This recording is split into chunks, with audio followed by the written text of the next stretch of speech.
What's up guys, T-Mart here. Today we've got some new Call of Duty World War II info to talk about, and it's getting pretty spicy. We've got a couple of leaks. So if you guys don't know, the PC beta is live now. Obviously PlayStation and Xbox already had their turn.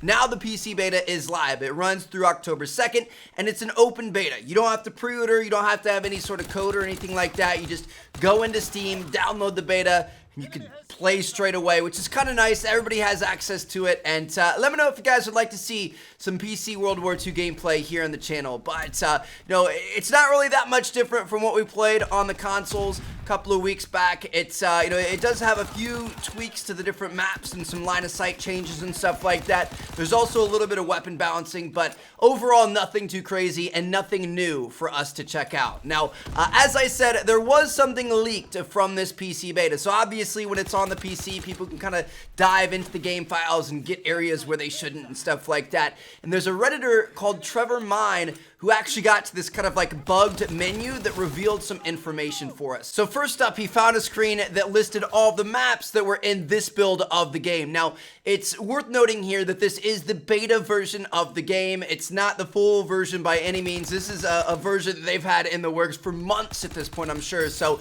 it's nowhere near the most updated build of the game. So I'm sure this is not final. But on this list of maps, we did see that Carrington is confirmed. There was a leak out of EB Games Australia that Carrington was going to be a bonus map, and it looks like Carrington is going to be in the full game, so it looks like that leak was real. And it also shows 10 maps in this list. Now, obviously, that's super small, and we've already seen nearly half of those maps in the beta, so I don't think there's any chance that that's all we're gonna have. Typically, we get at least like 13 to 15 maps, so that's kind of what I'm expecting at launch. We may even get more. I think there have been a couple of Call of Duties where we had like 17 maybe, or something like that, so we'll have to wait and see what happens. As of right now, we know about 10. They have code names and like old placement images, and we can't really see too much about them, but we just know they're there. So we know we're gonna have at least 10 maps, but I would definitely count on having more than that. And finally, last but not least, the most important thing that he came across is a new game mode called Gridiron, and this is what's going to be replacing Uplink. Over the past couple of months, Michael Condrey has said multiple times on Twitter that they're trying to find a way to bring Uplink back. Obviously, Uplink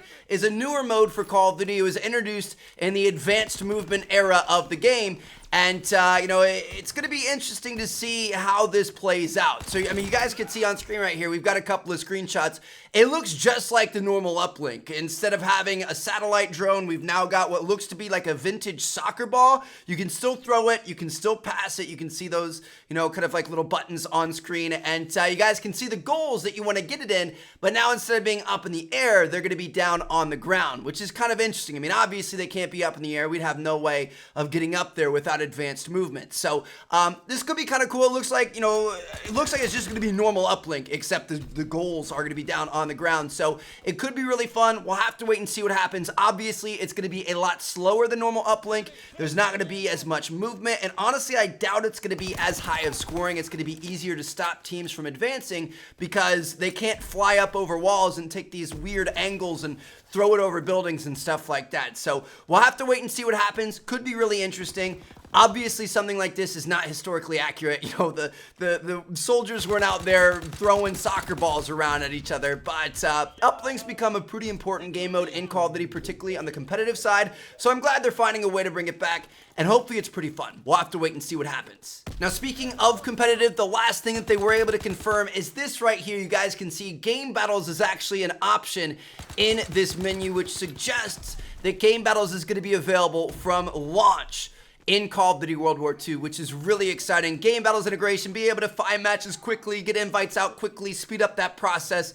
I absolutely love game battles and competitive gaming, and having all that streamlined is going to be so much fun. You guys better believe there's going to be a ton of game battles content on the channel this year. So that's really good news for those of you guys that like competitive. But yeah, there you guys have it. Short and sweet video. Just want to let you guys know about this. I think Gridiron looks kind of interesting. We'll have to wait and see what happens. Let me know what you guys think down in the comments. If you guys want to see a PC World War II gameplay here on the channel, drop a like on the video, leave a comment down below, let me know you want to see it, and I'd be more than happy to bring you guys that. Thank you guys so much for watching. I'm going to catch you guys later. Peace out.